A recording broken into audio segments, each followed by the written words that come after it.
As I was closing up for the night, I thought about all the movies that had been discussed in the spoiler room. That was when the temperature in the room changed. I went to the thermostat and it said it was 52 degrees KB. Suddenly, I found myself in a maze of movie posters. No matter what direction I went, each path led me back to one actor, Kevin Bacon. That was when it was clear what I had to do.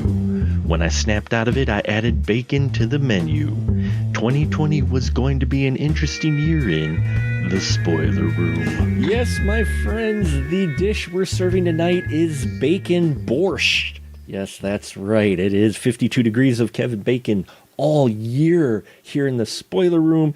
It is 52 degrees KB, and I have today with me a fantastic crew member to talk about White Nights. Now, how is White Nights connected? Well, we had started with Footloose, and Footloose had John Lithgow, who was in 2010.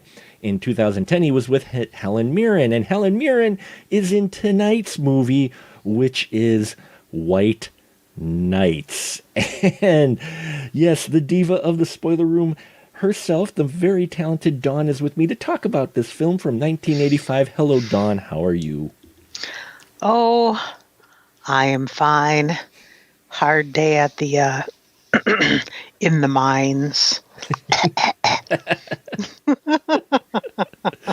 Well, we're glad you could emerge from the mines long enough to talk about this very interesting film that, in all honesty, this was, watching it from end to end, was a first watch for me.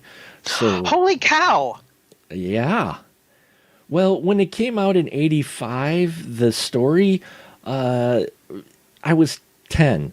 So for me, it wasn't exactly a, ooh, I've got to see that at that age.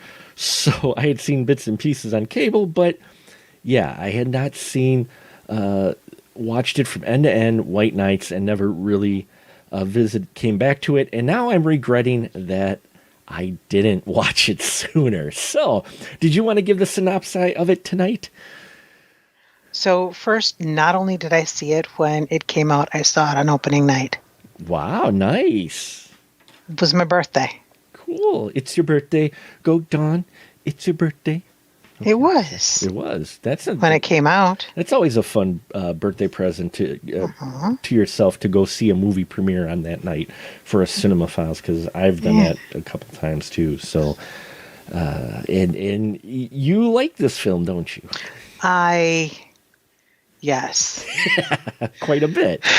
Yes, as a matter of fact, quite a bit. There's lots and lots of reasons I like this film that have more to do with that actually don't have anything to do with the film itself. Nice. Just very, very happy memories. So sure. Nikolai Rodchenko, a ballet dancer, is flying between performances on his way from one in, I forget where they were in Europe, then they're going to Tokyo, when the plane they're on has electrical problems and they crash in Siberia. Rodchenko had defected from the Soviet Union to the United States 8 years prior and was a convicted criminal in Russia, so he's crashing in Siberia was very, very bad. Gets concussion, gets collected by the KGB. The KGB set him up with Raymond Greenwood. That would be Gregory Hines. Oh my goodness, what? Okay, I won't start with that yet. So they set him up with Raymond Greenwood and his wife. Ray is a tap dancer in Syria, because that's what they have, tap dancers in Siberia in the 80s.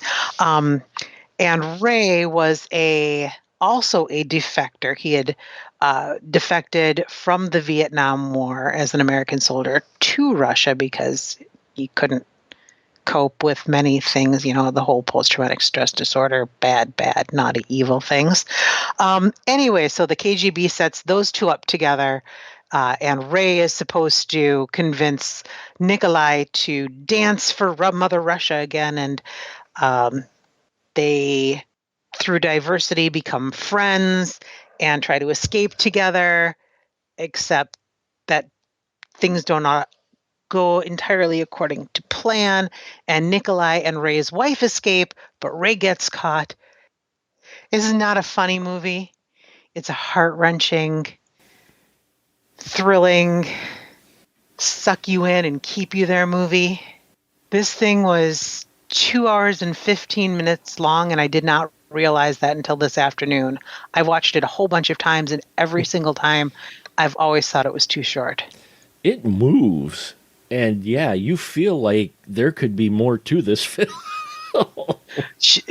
I was working on a project. I watched it again today. I've actually watched it a few times this week. But I was working on a project while watching this today, and Sheldon looks over and he just couldn't believe I had stopped everything I was doing and just staring at the TV.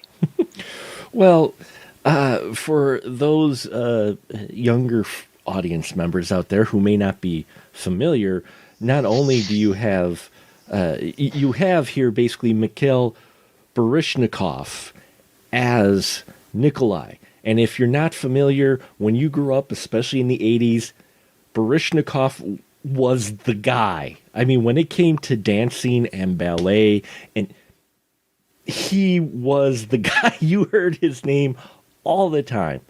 And I was familiar with the name, but dancing and that wasn't, at that time, at that age I wasn't that interested into it. And watching this film now, they do an opening where you're introduced to the Nikolai character with him doing a performance on stage of, I forgot the name of the place, something Muerto. I think it was in Paris. And you look at what this man does.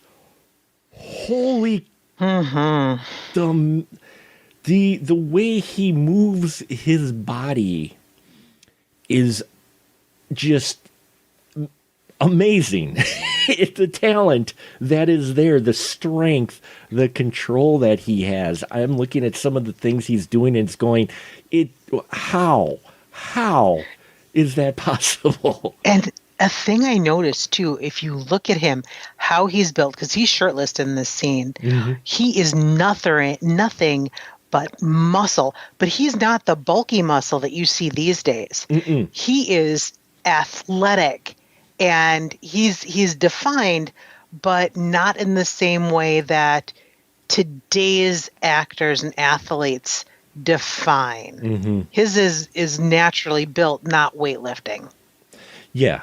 And it's all on muscle control. And I mean, muscle control. If you want a clinic on muscle control, you watch this first opening 10 minutes of this film to where you see why Mikhail Baryshnikov was the guy when it came to dancing, because it's just amazing. And here he was doing acting as well, which, you on stage as a dancer, he was already acting, but here, there's more dialogue and such. And yeah, I mean, it surprises you. And I remember people talking about this film quite a bit, and him being in the film, which, I mean, he had done film before, but just, I remember it was a big deal. He was in here with Gregory Hines, who is another just talented individual. Talented. I don't think people talk about him enough. And in this film, wow. Gregory Hines, when he passed at the very young age of 57, that was a tragedy. That was a loss to the entertainment community. Yeah, I mean, it's interesting with White Nights and Dawn. I mean, you're a product of the 80s as well. It was interesting, again, for me watching this with more mature eyes. We actually have a kind of a reversal in your story from what you normally get from your Cold War propaganda that you had throughout the 80s. Here we have a U.S. person who's a defector from his country, and the Russian defector is more made out initially, when you first meet him, to be the better of the two people. Usually in all these 80s stories, it was always the Russian defector, and the U.S. guy was helping, the Russian defector adapt to American culture. But we don't get that here, do we? Definitely not. I mean, in fact, you get the impression sometimes that Greenwood is more in tune with the Russian lifestyle currently than Nikolai. In some ways. Or am I off on that? No, you're not off. But, You're not off. It's definitely they had very, very different lives. yeah. They came from very, very different lives. The writers handled that very well. Yeah, they wanted to make sure you weren't getting two guys who were very similar. They're very two different individuals. But the thing is, they very much are similar. They just started out. They just ended up in different. You know what? They ended up in the same damn place. But would they start out at least? Maybe by the end they find the common ground through dance, obviously. Well, they both start out as dancers, but Baryshnikov, because he was in ballet, became, even though was been very talented, he became famous, renowned, and venerated for his talent. And Hines, he's just another black man who knew tap. Right. Yeah. Matter of fact, they play. He does that wonderful they do the whole sequence monologue. about it. He does that wonderful monologue. That was, I think, in his apartment when Nikolai is actually already trying to figure out how he's going to get out of this and how he's going to get out of Russia and wondering why Raymond's here, and Raymond. Because he's wondering, why he defect from the U.S. And Gregory Hines goes on a fairly long, and it's not that much edited. So they did a number of longer takes with this of him going on about why. And what is interesting is because it's only 10, 15 years out from the Vietnam War, and Vietnam was definitely the subject of many films in this time period. He doesn't actually mention Vietnam. He mentions that the soldiers came to recruit in in Brooklyn, in the poverty-stricken areas, the hood, if you will, for lack of a better term. But he doesn't ever actually say Vietnam. And that's a sign of the times, I think, is everybody who's watching the film knows what he's talking about. Yep. Absolutely. Oh, and I get you enjoyed Gregory Hines quite a bit in this, didn't you? Oh my God. The scene where they introduce Raymond's character when they're doing Porgy and Bess in Russian, and he starts singing, every time I see it, my heart just stops. Yeah. He's phenomenal in this film, and especially in the first section of this movie where we're introduced to him. He nails this character, and you just become, even though he's an American and defector, the way he delivers his monologue on why he did what he did, you immediately understand his character, you sympathize with him, and there's part of you that goes, yeah, okay, I may not exactly agree with the choice, but I can see why you made that choice, and you don't really hold it too much against him at all, because you find out there was consequences for his actions, and he's very aware of the consequences. Well, the one thing they do have in common Don is the same guy pulling the strings, if you will, Colonel Chaco. Chico. Chico, excuse me. What'd you think of this guy? He was, as terrible as it's going to sound for me to say it, he was a typical but good 80s villain. Yes. Not evil, but very cruel and very intelligent. That was the big thing, is intelligent. His character wasn't, I mean, he was the true Snake. Mm-hmm. If he was a animal, he'd be a snake. And you learn Nikolai's got past history with him, and Raymond's got current history with him, which also kind of ties these two characters together, because the Colonel is part of KGB. And yeah, I just loved the dynamic between these three. I really did. The way their characters interacted with one another in scenes, and the direction too. Don, what'd you think of how they set it up to where there's a lot of tension and implied bad stuff, but it's never, not always, well, most of the time it's not exactly spelled out, but it hangs in the air. Wouldn't you say, what I'm saying with if you don't follow what the Colonel is asking, it's implied, but no one ever really comes out and says exactly what's going to happen. That actually, that was done very well, but also that was just kind of an accepted thing during the Cold War. Right. With it was just, you knew, you just knew that things were bad. And I think it's it's definitely a testament to how it was directed and how the actors played it. And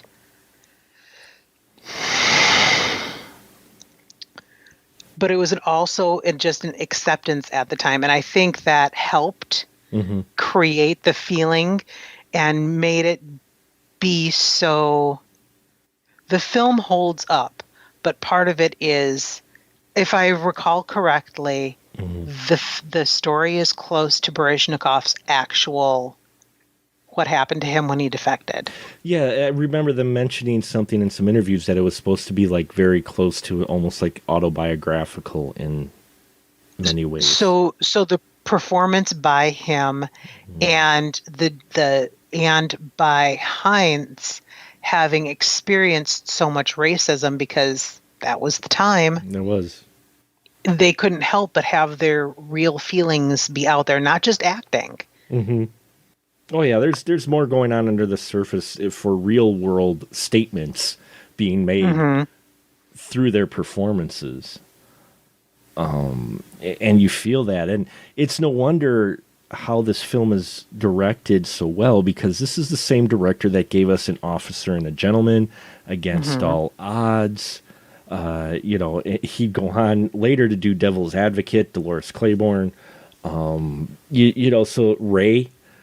So this is a talented, very talented director. The name of him is Taylor Hackford, and so it's the pedigree of sorts. So it actually makes sense of why this film is so directed like this. But you're right, the real world experience of the two performers helps them dig deep and really give a genuine performance in their characters.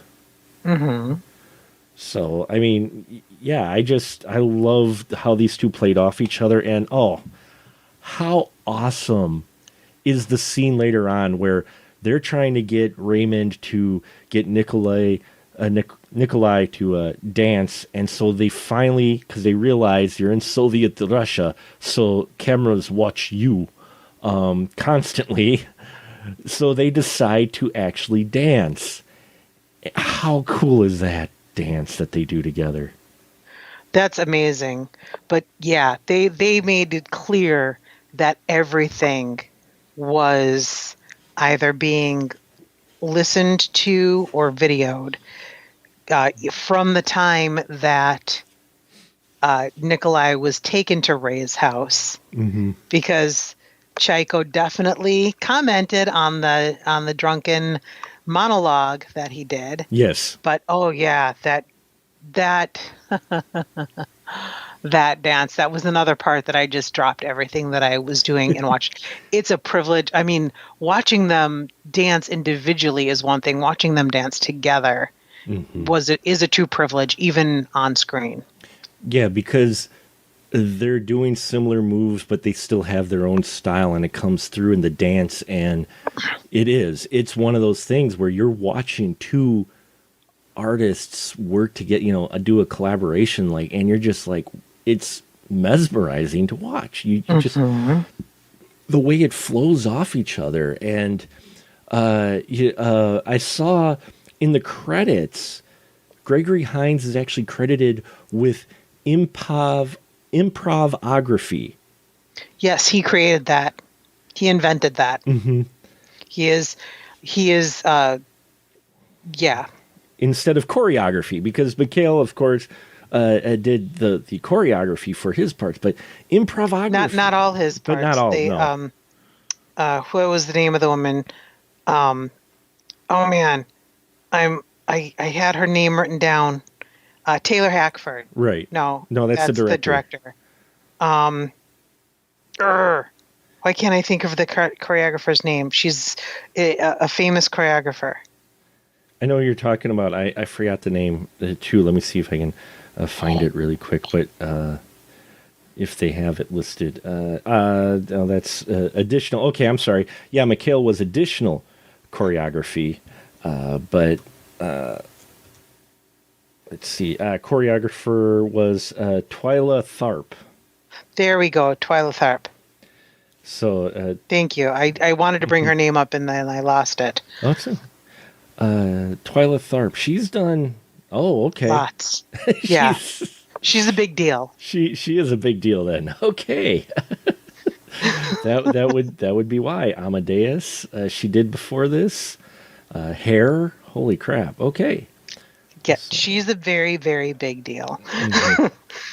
So she did the choreography and improvography, though. I had not seen that term before. And I thought it was interesting, but being a jazz person and Gregory Hines also doing jazz, I kind of understood what it was, and I was like, that's a cool term.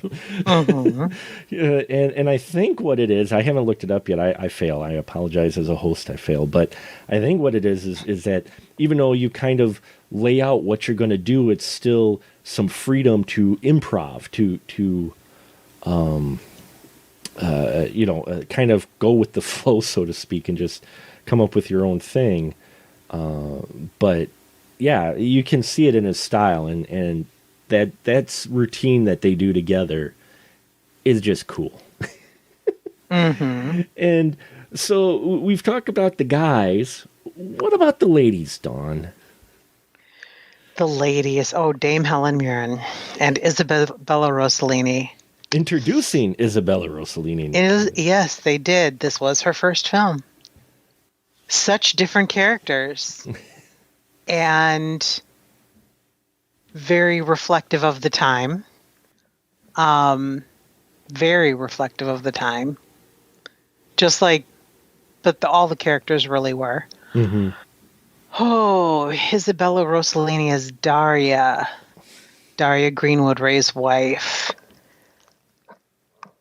Yes, very much the poor Russian, don't make waves, let me have my quiet little life person. Throughout everything, all she wanted was her husband and her family. And to be left the heck alone. Poor woman never did. Well, I probably never did get it. No, never. And yeah. Well, because Chaiko has things for her of sorts. Either that or he just likes using her to get to Greenwood. I couldn't quite gather which one it was. He didn't like the fact that she was with Raymond. Yeah, he was definitely Chaiko was a lot of things. I wouldn't call his character evil, but he was definitely a very bad man. He embodied all the things that many people determined wrong with Russians. Yes. In one character. Yes.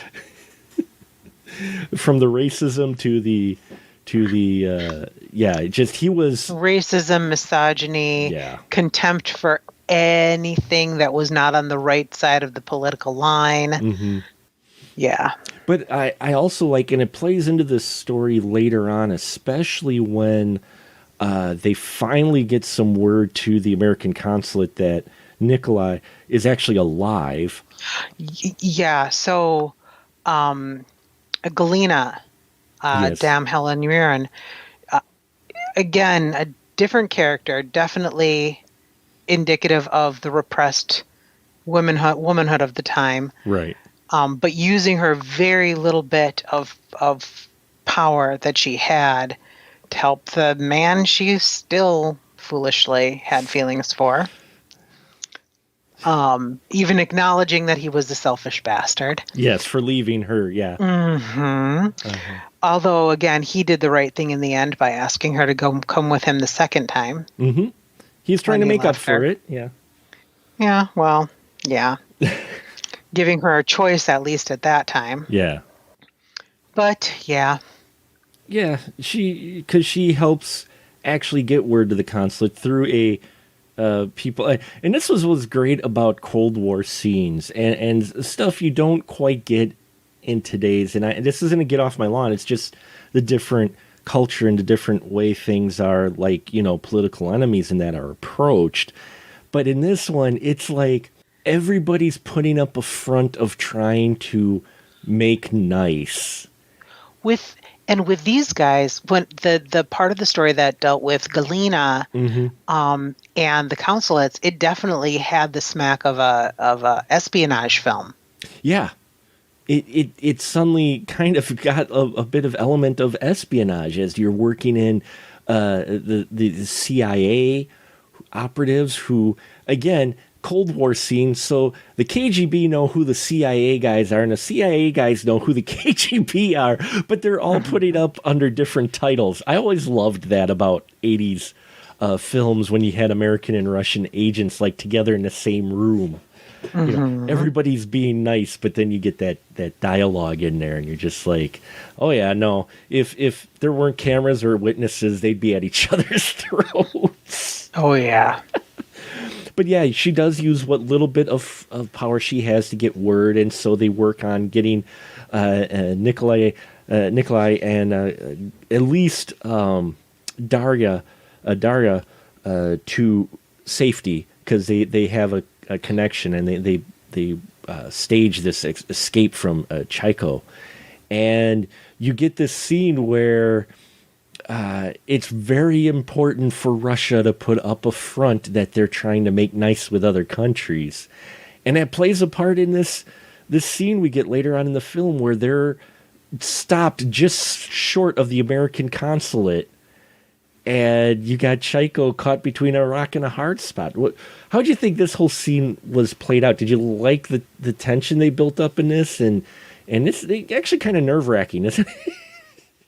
It really was. The Tyler, the director, definitely has a talent for Tyler Hackford.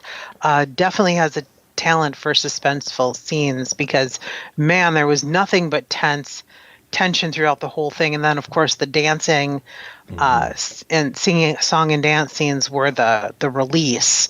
But wow, yeah, that scene where they are almost to the consulate, and then they get in a car accident, and then they get out and they start walking to the consulate, but they're not quite close enough for them to open the gates because they can't really truly see who they are. And then Chaiko and his minions show up, and then Oh my gosh. And then the U.S., they can't technically politically go through the gates to rescue them, though they're looking at them going, oh my God, that's, Yes. Rodchenko. And yeah, because this near the end, and if you're wondering where Raymond is, he sacrificed himself in order for Nikolai and his wife to escape. Because Chaiko suspects something is possibly up. They have a boombox with, a cassette recording of them fighting to put off the bugs that are in their apartment. They fashioned rope from a rug with a hook, and Raymond ends up staying behind just so that his wife and his new buddy Nikolai could escape, and it's heartbreaking, quite a bit. It is. It's heart-wrenching, and it's tension filled because Raymond and Chaiko end up meeting because he's trying to be the distraction, and so there's a scene where Raymond and Chaiko are just having a drink. And the guys who are listening to the tape, here is where actually continuous play becomes their enemy. Yes. Because the tape starts over again and they realize, oh, they aren't actually, the arguing was actually fighting. And yeah, but there's a batch, this whole scene from start to finish, from when they decide to actually escape to the consulate to where Nikolai and Daria are actually under the protection of the consulate, is like a 10-15 minute scene that you are not breathing. Yeah. I mean, it just so tension filled. And I'm just And I wonder, I wondered, I guess, if part of it is we lived during the Cold War. We know how tense things got. We know how tense things were. Will the younger generations fully appreciate even watching this movie? And I think so, because I think they did a great job of it, through the score, through the acting, through just everything. I think they did a great job of doing the tension, but I also wonder, is our personal experiences flavoring this? And you know what? I had the thought of that crossed my mind when I'm watching it, because, again, you're right. Having experienced that time period firsthand, not saying that any experience at the hands of KGB or anything, but the way the culture was, the way the tensions were so high between Russia and the U.S. You got it every day in the paper, in your media. Not just this movie. We talked about 2010 that was supposed to be set in 2010, and Scotty D and I talked about how that film has rising tension still in the U.S. because it was drawing on current relations and culture to kind of connect with the audience. We lived every day with the threat of nuclear war between the U.S. and Russia, and it was drilled into us so much growing up. And honestly, we've been after the Cold War ended, we've actually been at war for decades at this point. Yeah. And so I don't know how younger audiences will feel about, if it will, I don't know if they'd react the same way. I got to make my kids watch this and get their thoughts on it. I would be interested on it to see if what they get out of it, because you're right. I do think as well that with our experiences of that time, your brain is kind of backfilling a little bit and possibly adding to the tension that is there. While there is great direction and all great elements that you get normal cinematic built-up tension, there is an added element of the fact that, yeah, we got that constantly. You get all of the familiar beats of the tension between the U.S. and Russia in here, and that bled, the real world experiences bleed into this film, which, yeah, add that extra level that younger folks may not quite get. I mean, I'm not saying that they won't enjoy it, but... So here's the question. When people who lived our grandparents' age, when the people who lived through World War II, when they started watching the movies about World War II, did they feel that did they experience that extra layer of tension just because they lived through it, and it added spice to that, the experience of watching the old war combat, John Wayne, Audie Murphy war movies? It might have. I can't speak for that. It's just it's a thing. It's just the thing that makes me wonder.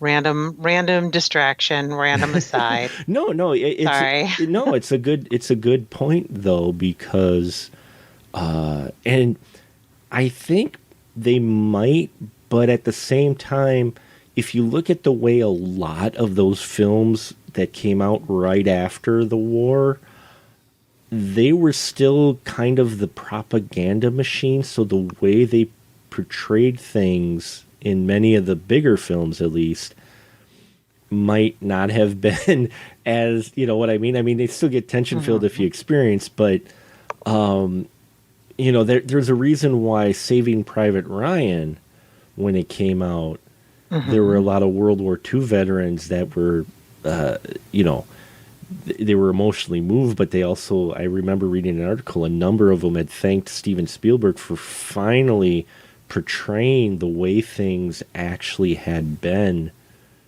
during that battle and just World War II in general, because during the 50s, yeah, bad things happened, don't get me wrong, but it was still kind of painted not quite the extreme or the actual blunt reality that later World War I and II films, like you got in the 70s and 80s, and then especially Spielberg's film.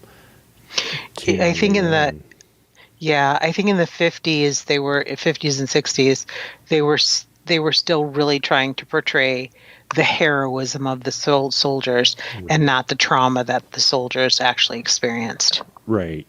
Unlike, the Vietnam movies, which did not hold back at all and came out right after and even during Vietnam, that portrayed things quite brutally and portrayed the horrific things going on, unblinking at all. Whereas the World War II films, the ones that came out right after, were a little more rah-rah and not quite as portrayed as intense. And it was really a difference in how society viewed our soldiers at the time. Oh, yeah. I mean, it may have been fear of rejection, too, because, oh, my God, we can't portray, these soldiers in anything but a positive light because, hey, we just won the war, and we can't say, well, we kind of won the war, but we also did these things while over there. Whereas, you got the later periods of the 70s where they're like, no, we're doing all this shit's happening. Yep. And then in the 80s, you got no shit happening, yet a lot of shit happening, but it was far more espionage under false portrayals of trying to work together and work things out. There was a lot of, holy shit, the world could blow up tomorrow. Let's just all go have a party and do coke. as Andrew Wood said, and the Oscar goes to cocaine because it helped everybody. There's a reason why the 80s were full of of self-indulgence, because you did have that tension and there was no other way. And bringing it back around to White Knights, that tension is throughout this film. Yes, it is. And so is the importance of escapism. right. Hence the two main characters being entertainers.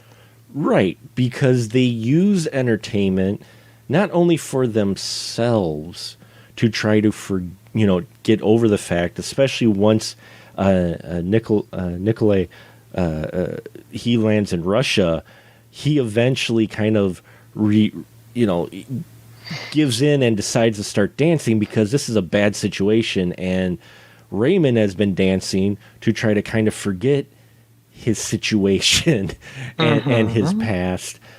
But also, there's kind of a double benefit from them, because not only are they trying to deal with their situation and using dance for it, but by them dancing and performing, it actually helps those who are also repressed under the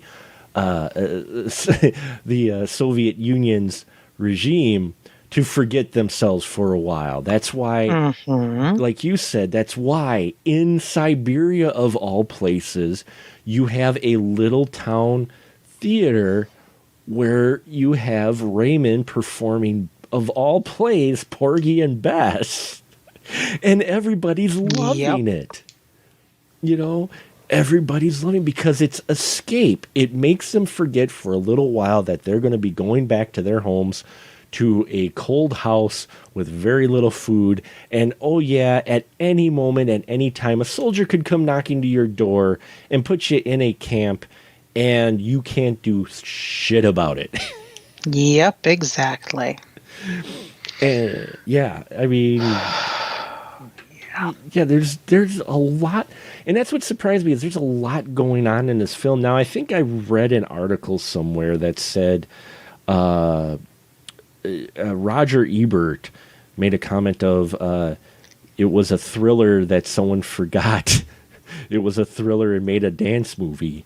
But I think neat. I think there's still a lot of thriller elements in here. It did spawn Definitely 2 popular songs. Lionel Richie's "Say You, Say Me," though that doesn't show anywhere in the movie. It's only the ending credits. It's the theme song to the movie. Yeah, it's the theme song to the movie. Ye old, we're going to put these songs at the end of the credits type of thing. But it's still a fantastic song, and I remember it being popular. But back in the 80s, back in the 80s, instead of having 5-minute long trailers, we had music videos. Yes, we did. Music videos to promote our movies. And Say You, Say Me, if nobody saw The White Knights, they knew what the movie was about because they loved the song. Same with Separate Lives. Yes. With Phil Collins and Marilyn Martin. There you go, Marilyn Martin. And the director of this film did do the music video for Lionel Richie. Of course he did. And yes, you have Lionel Richie and Phil Collins, which parallels a bit of, Gregory Hines and Mikhail Baryshnikov.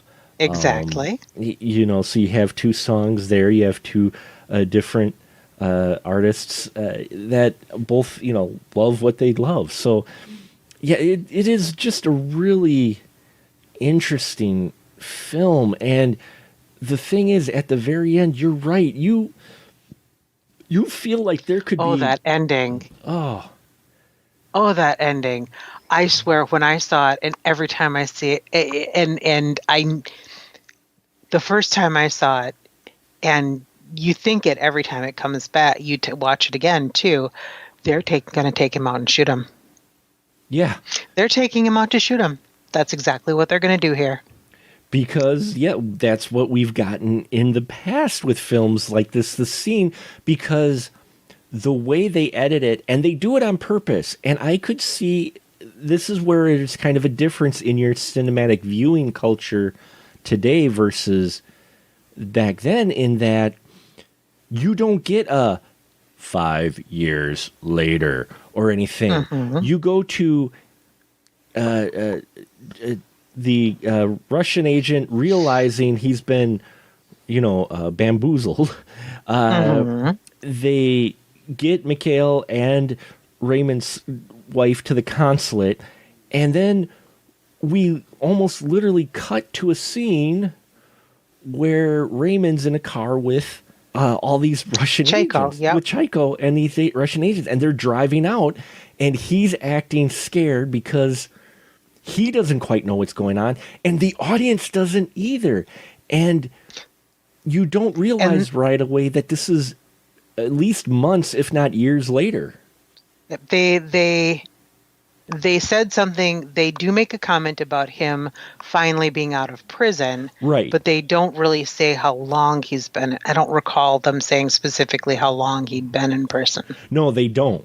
They don't, which I liked, but I could see definitely it putting off audiences today because, it's just the culture that we have. There's kind of a we like to know more details.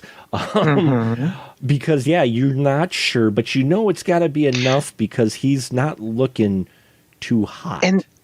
But I think they also did that intentionally because I think they're implying that he doesn't even know how long he's been in prison. Right, exactly. He once he was captured, he didn't know how long he has been. He thinks they're taking him out into the woods to shoot him. You as an audience are right there with Raymond. Just because of the way it's edited and directed, you've seen this beat before. And this is where I thought was also a thing of playing off of past experience in films, especially of the 80s involving the Cold War. We've all seen this type of scene before where the good guy is in the car with all the bad guy Russians and they're driving out in the middle of nowhere. And truly, the tone of the film, it would have made sense. Oh, had they done all... It would have... Yeah. It would have been just fine of an ending. It would have been a very, very sad ending, but it would have made sense for the film. Well, because you expected it from past experiences in films and stories, the culture in general at that time, the distrust between... the reputation, all of that, it's played off of in this ending, which I thought was great because, it could end either way and it would make sense either way. And you think that, they're going to take him out, he's going to get killed. You're going to find out, he got killed, some dumb made up news headline of him trying to escape, and he was shot. His wife seen it, crying, and maybe even crying in the arms of Nikolai, Rodchenko, and it would make sense given the tone of the film. It wouldn't be a happy ending, not what you want to see, but at the same time, a lot of the Cold War films didn't have happy endings. No, especially films like that. You're fully expecting the pessimistic ending. So when it shows up that he was actually part of a trade to get him back, I found myself, and again, this could be because of just from that time period and experience it, there's part of me that was very happy at that ending and thought, this is awesome. And at the same time, and you feel it, and it's got to be because of Gregory Hines' performance. And I could be wrong, Don. I'd love to hear your thoughts. At the same time, you're thinking, oh, man, they gave up a Russian agent. You know what I mean? He's being rescued, yay, but at the same time, it means, that means they get one of their guys back.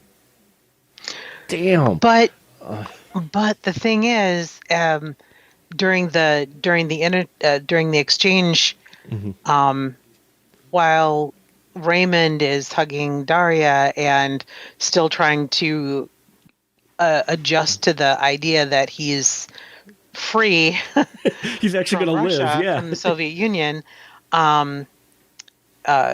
Nikolai is like, you can pretend all you want, but you lost. You're the one that's losing in this exchange. Yeah.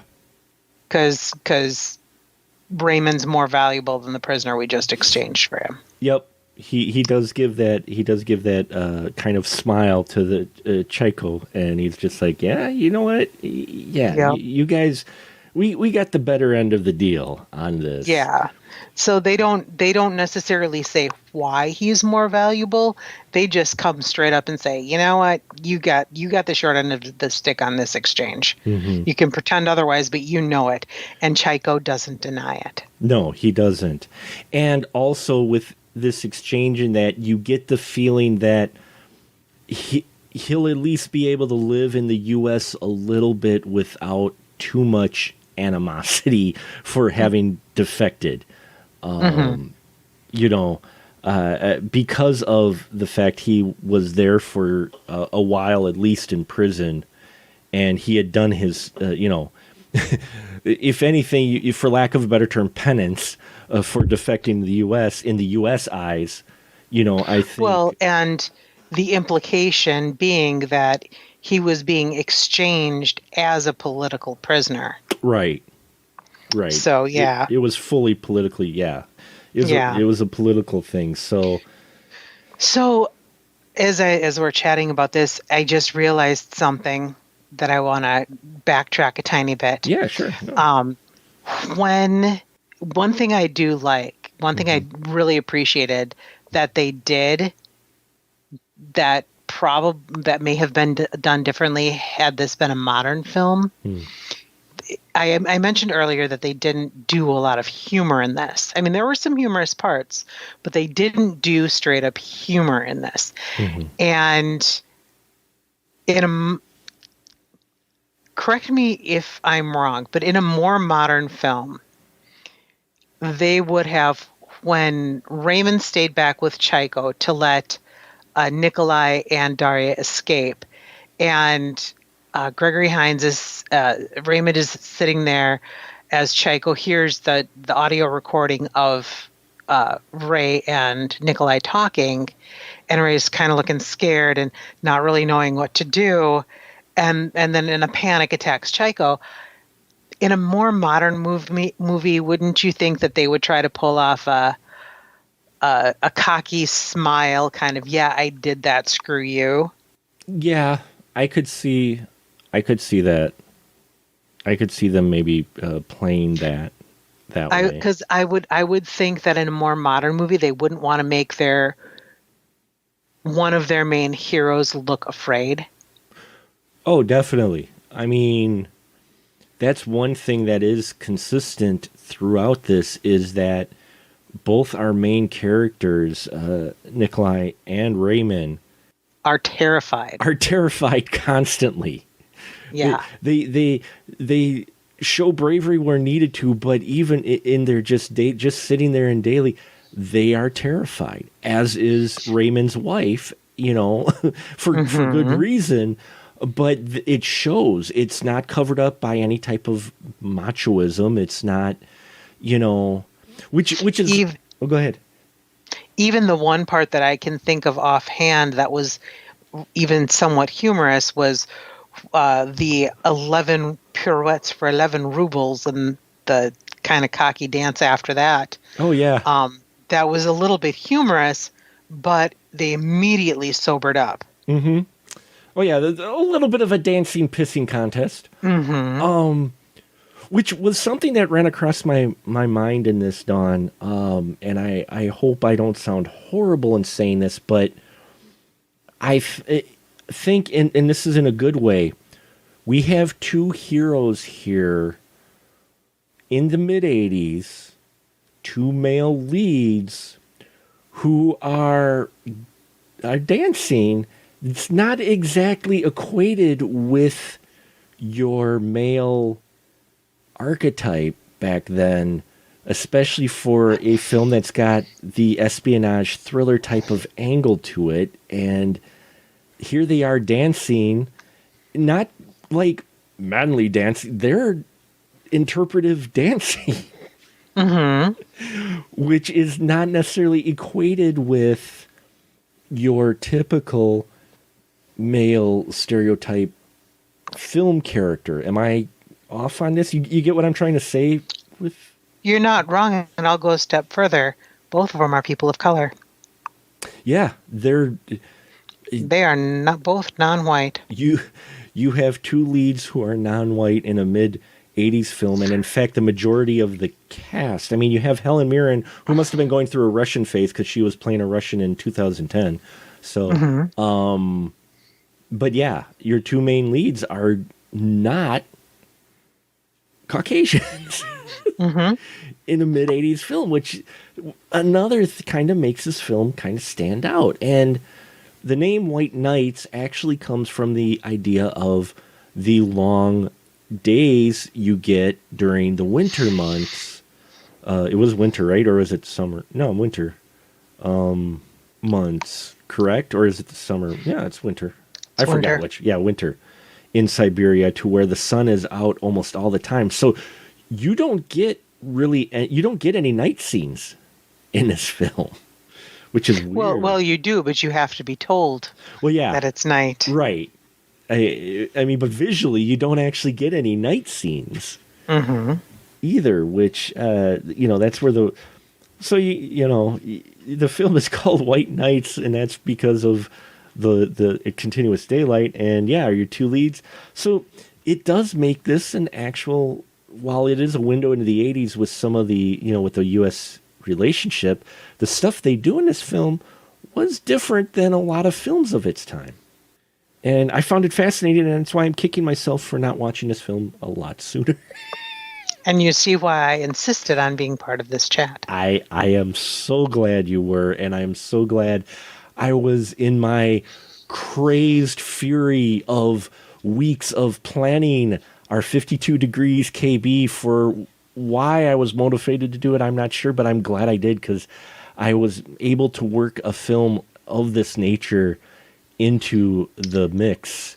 And so not my usual. No, it is. This is not exactly your wheelhouse of, what many might be associate you with as far as your genre of film. And in all honesty, the reason I never watched this was because this wasn't in my wheelhouse, especially when I was younger. And now being old, and watching it, this is a phenomenal. It really is. This is a wonderful film. I saw this at the theater when it was released for my birthday. I saw it around the same time as I saw Rear Window with the same friend. Oh, nice. We saw a lot of movies together back then, but most of them I don't think about, or sure. Well, it's not that I don't think about it. It's just that they weren't as memorable as those two specific movies. Yeah, well, I know I'll end up watching this again because, I like sitting here knowing 80s films, watching this. It's like this stands out for so many reasons, in positive ways. And it was nominated for 2 Academy Awards, both for original song. Both The Separate Lives and Say You, Say Me were nominated, and Lionel is Academy Award winning Lionel Richie. There was one other nomination, but I forget what it was for. I read about it, but I forget what it was for. There was a third nomination. Well, according to Ibidem, for Academy Awards, it only had 2 nominations, which was the 2 songs.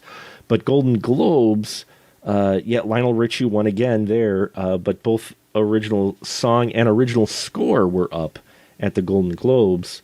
And then Separate Lives actually won at the BMI Film and TV Awards. So the music, a lot of people remember, but it's a shame this film doesn't get talked about more, because there are these somewhat extended dance scenes, which, let's face it, Dawn, I've got Mikhail Baryshnikov and Gregory Hines in a movie together. Oh my God. By God, I'm going to have some dance scenes. And watching again, I said it earlier, watching each of them alone is a treat. Watching the 2 of them together is a damn privilege. Right. So of course you're going to have extended dance scenes, because you may not get this opportunity ever again as a filmmaker. So those who say, oh, well, they got a lot of dance scenes. Yes, there are, and they're amazing, and deal with it. So I think we'll go ahead. Oh, nothing. I was just going to say, I think we're going to wrap it up for the evening. So I hope this wet people's whistles to seek this film out. There's, I think, a lot of good stuff in here. If you're looking for a decent, pretty much straight up drama that, yeah, does have some elements worked in, this film fits the bill, and it's such great performances, and it is a shame it's kind of gotten lost, I feel, over the years. Well, maybe we can bring it back. Maybe we can. I hope so, Dawn. So who would you recommend this to? Everybody in the entire universe. I knew you were going to say that. And I will say yes, for dance enthusiasts, new dance enthusiasts who like dance, check it out if you want to see two fantastic artists.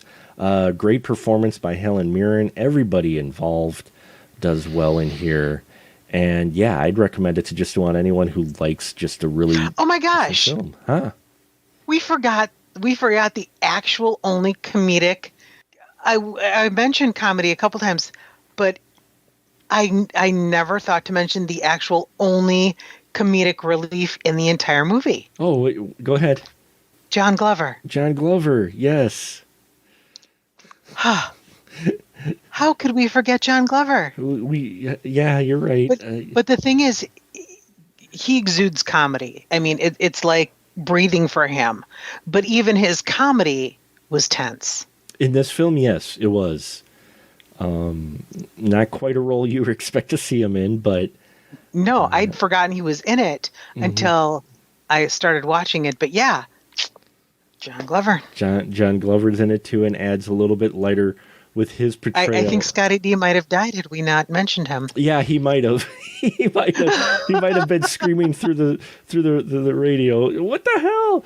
Through the computer. You gotta mention John Glover. Yes, John Glover as the CIA agent who helps. We haven't talked about the CIA agent. Yeah, I know, right? I missed the fact that it was John Glover. I'm horrible. Oh, that's it. I quit. We're done now. No more 52 degrees. That's it. I failed miserably. But so yeah, folks, seek this film out. Yes, do.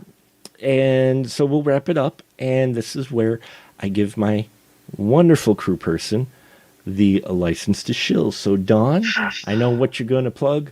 Go ahead. Yeah, because I'm not going to, well, I'll mention in the audience.net, okay, but I haven't updated it because I've been too busy previewing submissions for the new Northeast Wisconsin Horror Film Fest in beautiful downtown Oshkosh, at the time, Community Theater. Yes, second weekend in October, folks. It's coming up. They've got a lot of submissions in and more coming in all the time. Going to be an exciting time. Excellent plug, Dawn. It is a fun time, and we will, as always, be there or be square. So, yes, the new Horror Film Fest, newhorrorfest.com, if you want to go check it out and see what previous years have also been, what we've had there in the previous years. So great plug there. And there you have it, folks. We've gone another degree in the year, and you'll need to stay tuned because our next film coming up is going to be The Cotton Club, and you'll have to find out how that one is connected to this film. So stay tuned. And now, until next time, we'll just say a good night, everyone. Good night, everyone.